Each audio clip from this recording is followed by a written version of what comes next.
Inilah rekaman saat api menghanguskan sebuah rumah di desa Soreang Bontonompo, Kabupaten Goa. Banyaknya bahan yang mudah terbakar membuat api membesar hingga menghanguskan tenda pernikahan yang berada di depan rumah.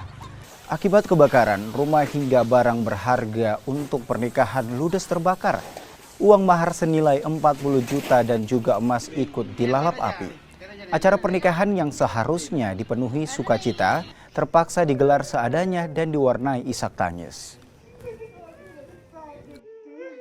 Tabung gas itu habis, kemudian diganti, pas dipasang ini itu yang kemudian keluar karena tidak rapat kan tidak rapat pemasangannya, kemudian keluar dari situ Ini yang terbakar ini rumah persiapan untuk pengantin ya? Iya, rumah pengantin, karena ini memang tempat untuk dipakai acara. Oh, terbakar. Untuk besok dipakai pesta. Cuma ya semuanya kan sudah atas ketentuan Tuhan ya.